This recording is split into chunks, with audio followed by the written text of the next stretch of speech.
What's your I was the only one to get away story? Story 1. I was abducted in Iraq while working in IT along 4 other people. After 946 days, I was released. Everyone else taken with me was killed. This is an article that was written about my experience. Story 2. Was at a fish show. We had been following the tour for a while. Undercovers caught my dude rolling a blunt in the car. Then the other dude with us was coming by him throwing as many GTFO son looks I can, but they popped him for having pills when he came by. So everyone I was with, including the dude who owns the car, got arrested. Thousands of miles from home. As the smartest in the group is getting cuffed, he asked the cops to give me his keys and their tickets. So I had a pocket of concert tickets, a car that isn't mine, and like $100. Took the car, bought a couple hundred bottles of water and a few 30 packs and went back to the concert. Sold all the water for $1 each, most of the beers except like 15 or so I drank for $3 each, and scalped every ticket for like $120 each. Showed up at the jail with a random girl from the concert, shithouse drunk, and bailed my friends out in all ones. Then bought them a hotel room. Can't leave my people behind, man. Edit. I appreciate all the nice words. Just pretend I replied to each of you individually that I'm just doing what they would do for me. Thanks for the gold, too. I don't deserve it. Story 3.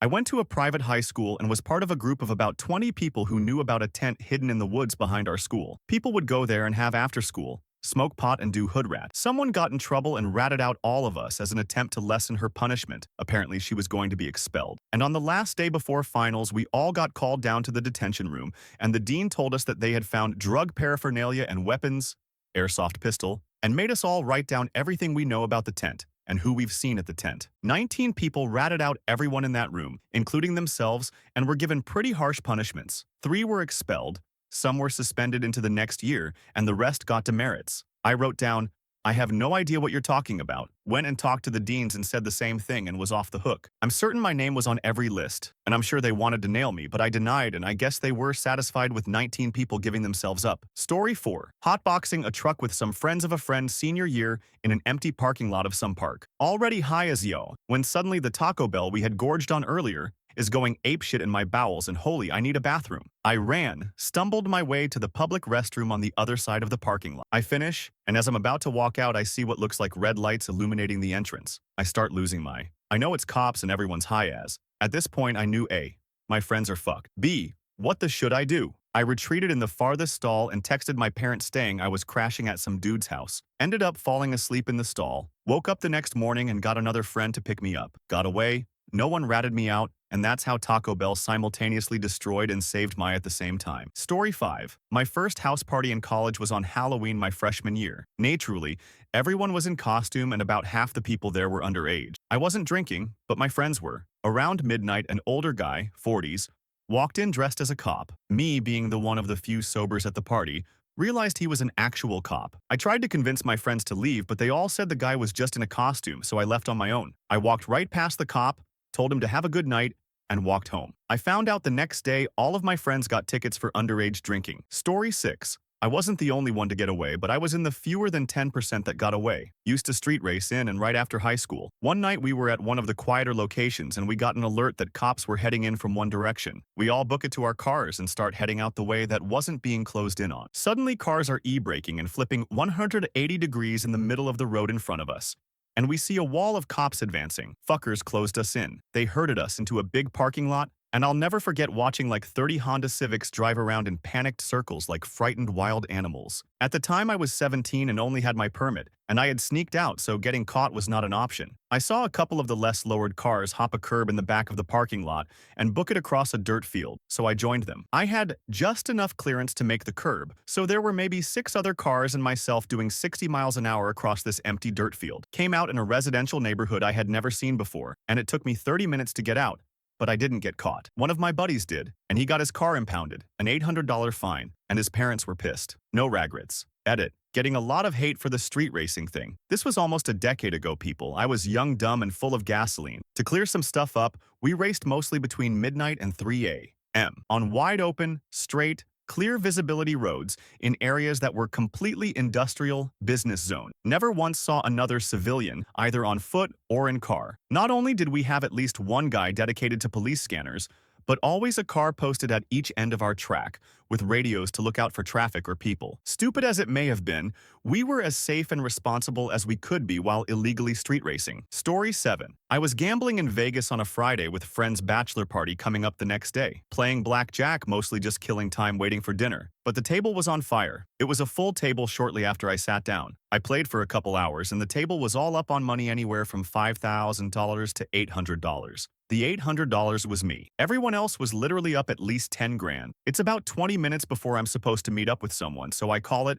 and head back to my room so I can shower and change for the night. Head out for dinner and have a good night. The next morning, my buddies call me down to the lobby to meet up. As I get down there, out of sheer coincidence, they are talking to the dealer that was at the table when I left. She says, "There he is," and points at me. Friends are like, "No." Turns out, I was the only one that walked away from that table with $1 to my name. Story 8. I'm the only one left from my group of 3 best friends since 3rd grade. First one hung himself because he was a pain pill addict, and I think the pressure of addiction and owing a lot of people money got to him. Ate a ton of Klonopins and hung himself on his mom's porch with a dog leash. My wife was dating him when I met her, and I always joke about it when people ask how we met. I say she was dating my friend and I stole her, and when they ask if we are still friends, I get quiet and say, "He killed himself." Second one was a heroin addict. Wrecked his car bad when he nodded off and he lived. After getting home from the hospital, he shot up again and nodded off while eating cereal and choked. His mom found him blue in the face. He lived, but is a completely different person who will never be independent again. The third one just died recently. He was the most bad person ever. Had so much fun in a life he loved. He was that dude on your social media you lived vicariously through. Bad chicks every month, awesome road trips to Mexico one week and Alaska the next. He loved living the biker life. I couldn't even cry when he died, because he died doing what he loved. He had literally said to me that he would rather die on his bike than doing anything else. Anyway, this will probably be buried, but it felt good to write. I've been off drugs, except booze, for a while now, and my wife and I are really happy. Glad I made it out of that town alive. Definitely miss my bros though. We had some great fucking times. Story 9. Started racing. I was winning. Cop lights come on. Friend stopped. I kept going. A few minutes later, I get a call from my friend. "Friend, the cop wants you to come back." Me. No, friend. He says you'll get it an hour later. Me. I guess I'll get it later then. Parked my car down the street from my house. Friend came and picked me, and we went to his place to play Xbox. I felt kinda bad that he got a ticket and I didn't. Story 10. As a teen, I worked at retail shop with a bunch of other teens. We would regularly fill carts with merchandise and walk them out the front door when management was on break. Cases of beer, cartons of cigarettes, perfume, cologne, batteries, compact discs, Dr. Scholl's, you name it, we stole it. We stole. I got promoted from cashier to customer service counter. A woman came in one day with a severe face on. I said something along the lines of, "You don't look like you've had a positive shopping experience," or some bullshit. She went off on me. Turns out the face was her normal face. And I said the same thing to her every time she came. I didn't remember her. Was high most of the time. Into the store. That was my 3rd strike and I got fired on the spot. 1 week later, all my friends were arrested for theft. They had installed hidden cameras throughout and busted everyone except me. Story. 11 high school party. One of my first. I was wasted, throwing up in the basement bathroom when the cops arrived. Eventually, they were let inside and stormed into the basement where everyone was hiding loudly with the lights off, with their flashlights beaming down into the dark. I want to say there were at least 30 people rounded up into the living room where they started calling parents. The host of the party saw me sitting on the mantel, having accepted my fate. She knew my dad would literally whoop my and sent me out the window. I knocked over the grill on my way out and walked around the back of the house, through a few backyards, and to the neighborhood pool where I cuddled with some bushes for a few hours. When I saw the last cop finally leave, I sprinted back to the house and knocked on the door to be let in, scaring the out of the 3 survivors. A few dozen people were charged with underage drinking. Story 12. Not me, but a friend. This happened 20 plus years ago. Her friends were hanging out and decided to go out for pizza. She headed to the pizza place while the others headed to the other location of same pizza joint. This was before the days of common cell phones. The location that her friends went to, a guy decided to shoot up the place. I'm not sure how many were hit. She was obviously fine because she was at the other location. Story 13. Big house party.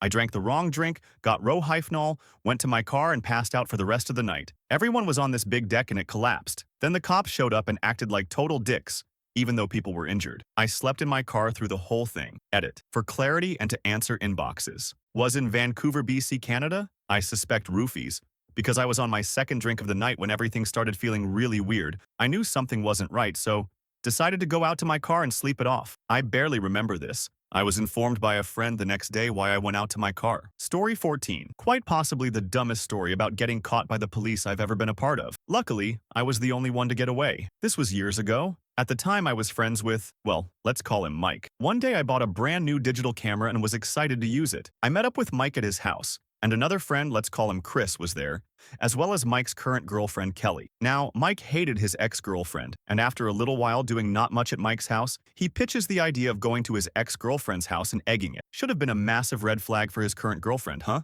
Anyways, so we load up into Chris's car and we drive to a local convenience store where Mike purchases 10 dozen eggs on his credit card. We get back into the car and drive off into the next town to find Mike's ex's house. The whole time I'm just playing with my camera and taking pictures, which ends up being both a good and a bad thing, but we'll get to that later. Anyways, we drive by her house a couple times, with Chris, Mike, and Kelly all throwing eggs while I just took pictures. After hitting the house a couple times, we still had a ton of eggs left, so we basically just drove around throwing eggs at random houses and random cars. Not me, though. I was just having fun playing with my new toy camera. So, a little while later we notice there is a car right on our. Chris starts driving faster, the car speeds up as well. Mike suggests going up on back roads to get away from the car, so we do. The car follows, still right on our. At this point, Kelly is freaking out and crying. Mike decides that we should probably call the police to help us with this nutbag chasing us around town. Yeah, dumb idea. The police, who had already been contacted by the car behind us, inform us that the best way to scare the car off would be to just drive to the police station. So we do. Yeah.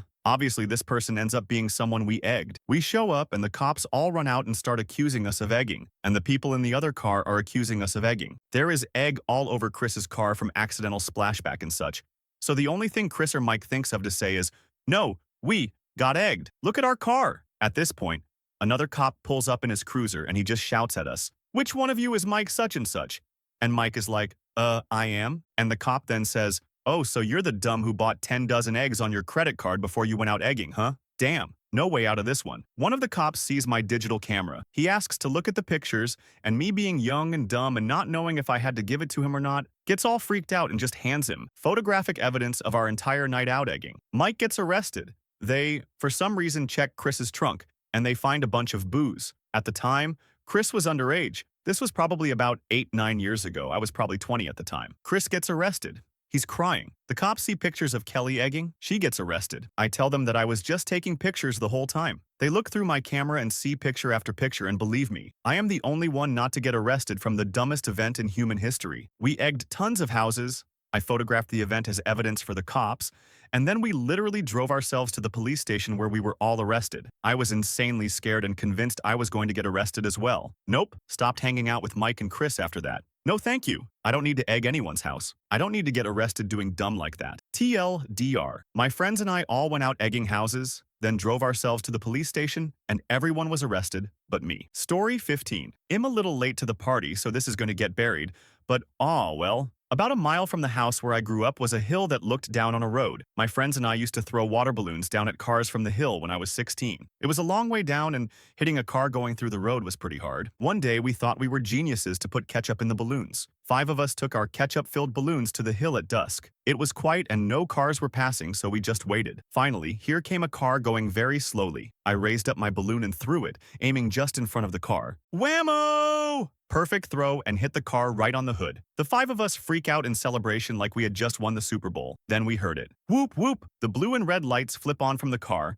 and a spotlight hits right on us. It was a fucking cop car. Over their PA system, they announced, "Stay where you are. We are coming up." 2 cops got out of the car and started climbing the hill. I looked at my friend like, "WTF do we do now?" One of my friends said, "Bail?" Another one replied, "Yeah, bail." We turned and ran trying to make a run for my house about a mile away. By this time it was dark and we figured we would easily make it. We sprinted down a couple of streets and figured we were safe. Out of nowhere, behind us another cop car flipped on its lights and sirens. We started running straight ahead down the road as the car gained on us from behind. One of my friends tripped on the curb and fell. I looked back just to see a cop tackling him as he tried to get up. Then there were 4 of us. We turned onto another street when a cop car appeared in front of us. We turned back to see the previous car blocking behind us. My fat friend said he couldn't do it anymore and that he was giving up. He sat on the curb awaiting his fate. And then there were 3 of us. I turned to side of the street and jumped a fence into someone's backyard. My 2 remaining friends followed. After 3 or 4 fences, I figured we had lost them. I looked over the fence and saw 3 cops jumping the fences about 30 seconds behind us.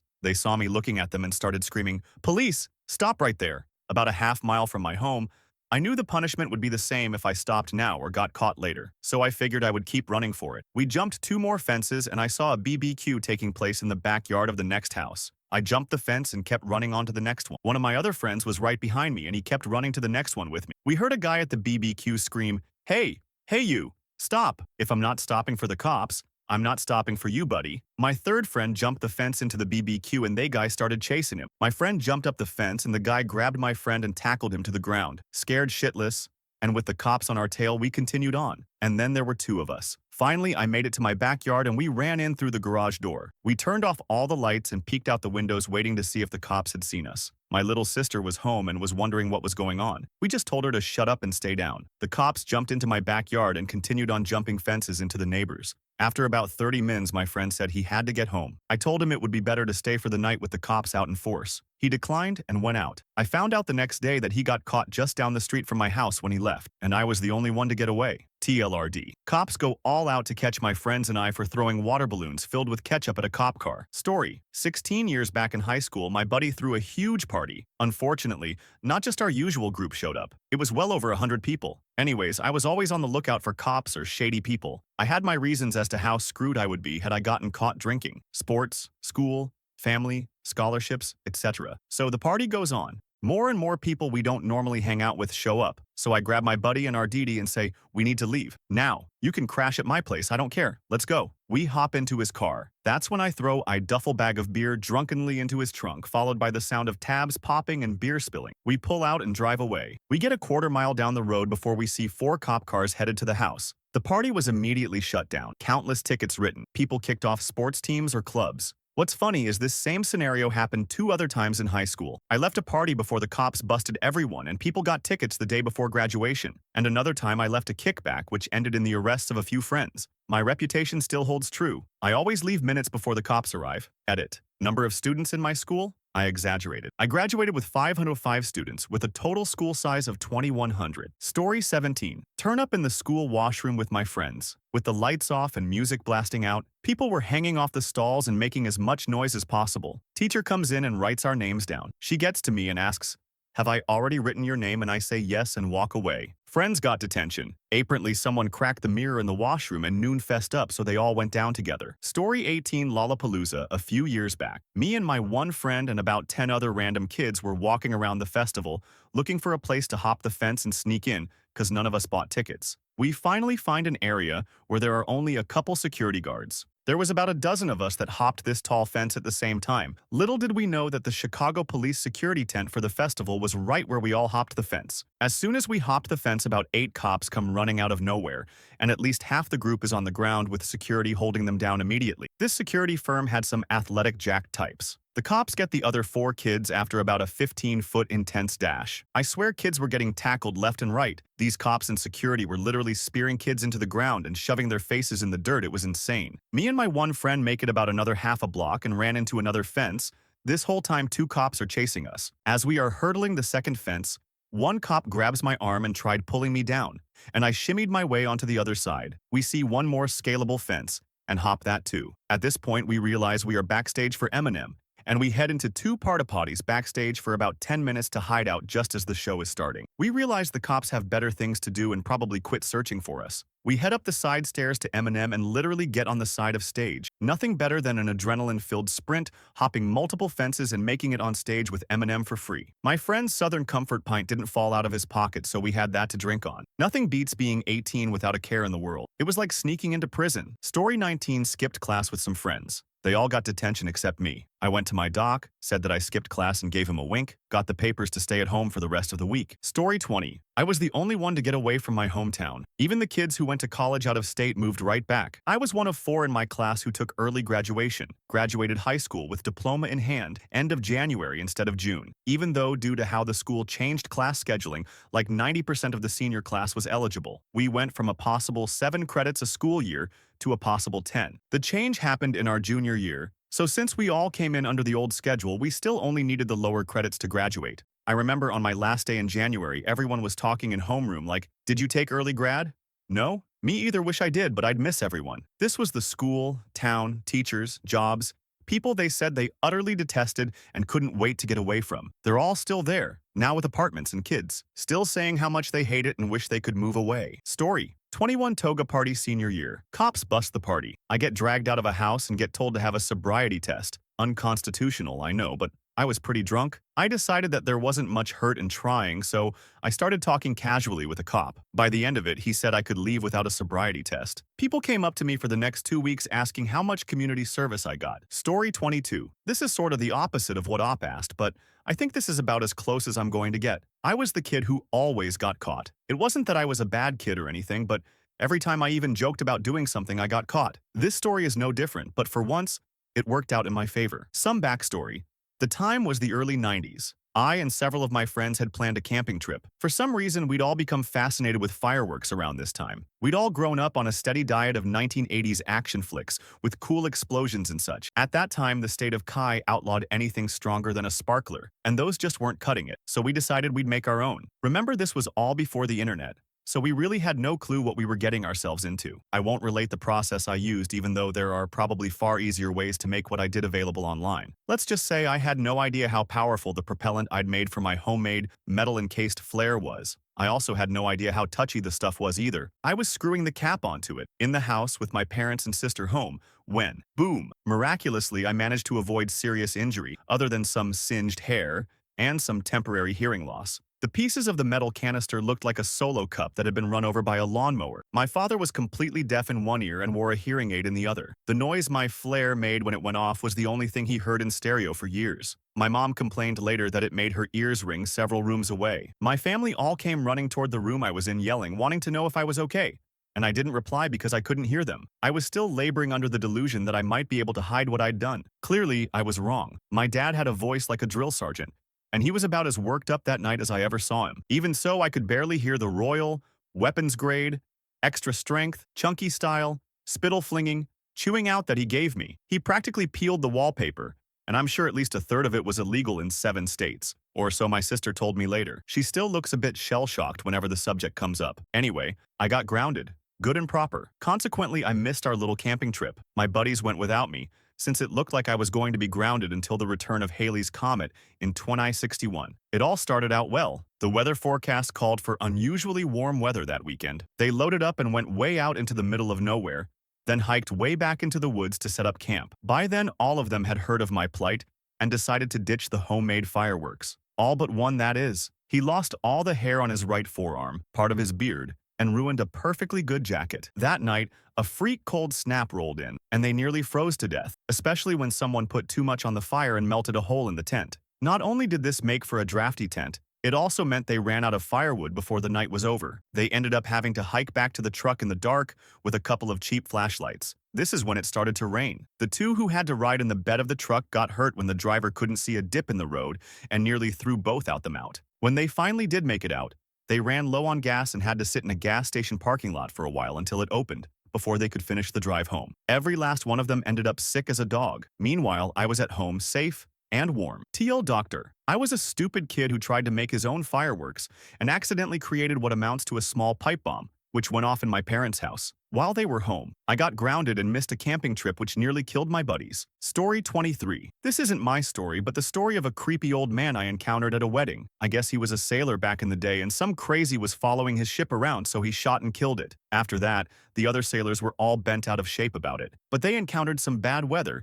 and they all died except for him. I don't really understand it, but I've been a sadder and wiser man ever since I heard this tale. Story 24. Drunk with a few friends walking through the docks, trendy bar area, and see an industrial building with a tantalizingly easy-to-climb up to roof. We climb up on the roof. They recycle plastic. Someone reports burglars on the roof. Because recycled plastic and trash must be a big target, and cops show up. I casually climb onto a tree that overhangs the roof and quickly pass out, and the cops don't see me. My friends don't rat me out. They get banned for life from a bar in a completely different area of the dock complex because the cops told them they caught them trying to cut a hole in the roof, burgle them. Utter bull. We were stargazing and drunk chatting. Anyway, I wake up a few hours later and ask why they left me up there, and I'm reminded of the whole cop thing and informed they weren't arrested but were banned from a bar. We went to the bar the next day to make a point. Story 25. When I was in 3rd grade, I went to a pretty good school, but all around it were lots of low-income areas, full of white families. Over the next 2 years, they all started to gravitate into my school.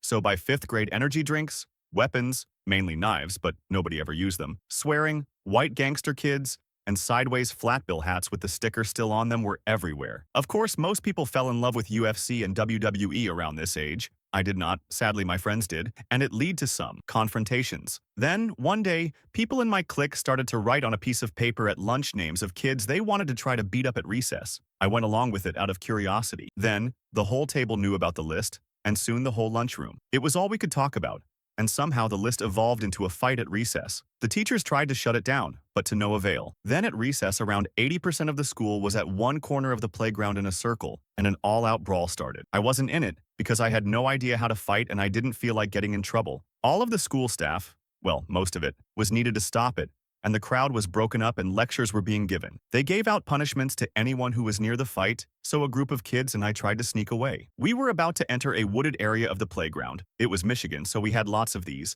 and a teacher shouted at us to get over here. Being at the front, I quickly slipped behind a wide trunk while the others went towards the teacher and their imminent doom. Nobody even noticed me slip to the other side of the playground to avoid the teachers. And that is how around 60–70% of the school got detentions or counseling, and I got off scot-free. The sole survivor in my clique. Story 26. During school, my friends and I sat at the same table. They and me had a food fight. However, I sat at the perfect angle to where the lunch people couldn't see me throwing food. I didn't get caught, and the rest of my friends had to clean the tables for a week and got detention. Story 27. Loads of people at a pub in my town that was notorious for not iding, so had loads of underage people in there drinking. It was their busiest night of the year, and the police raided it. Most people ran out the back, and some hopped the fence. The rest tried to hide in the toilets. I just sat there drinking as the police came through the pub, pulling everyone out the toilets and back inside, IDing them all and taking names and addresses. The people who had jumped the fence decided to stand on the corner just outside to wait for their friends who hadn't been so lucky, they thought. Next thing they knew, the police had come outside and started IDing. Everyone stood on the corner like they had inside. Myself and two friends, one of age the other, like me,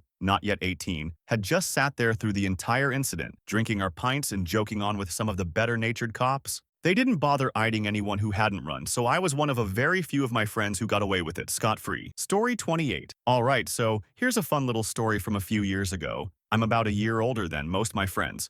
My birthday's in August, so my mom started me late in school. This is key background info. A friend of mine wanted to host a party but didn't have a venue, and decided a hotel room would be ideal. A small number of close friends quickly became 30-ish people inside one hotel room. Now he called me before I had to go to work and asked if I could buy him some booze. Being the good friend I am, I bought him a couple of cheap vodka bottles and said I'd see him later. Later comes around and I arrived with two other mutual friends and he instantly texts me and says we can't come in the back door, where everyone has been entering, because there's too many people here already. This stopped nothing because suddenly one of our friends sees us and starts to say how awesome we are because it's his first time being drunk and high at the same time. We get inside the hotel room after about 5 minutes of talking to some people outside, who propped the door open, and suddenly there's a loud knock at the door, and I looked at who we shall call Brandon and Izzy, and said, "Book it, cops." Now Izzy and I are the only people over 21 to our knowledge. Everyone else is 18–20. We have to get out of there. Izzy opens the door, climbs over the balcony and jumps 2 floors down, rolls, when he lands, and is gone. There's basically a fight for who can get out the door. I must have pushed 10 people out of my way. I get to the balcony and boom, instant flashlight from the balcony next door. "You're not about to jump, are you?" Shit, shit, shit. "No, sir," making sure no one kills themselves.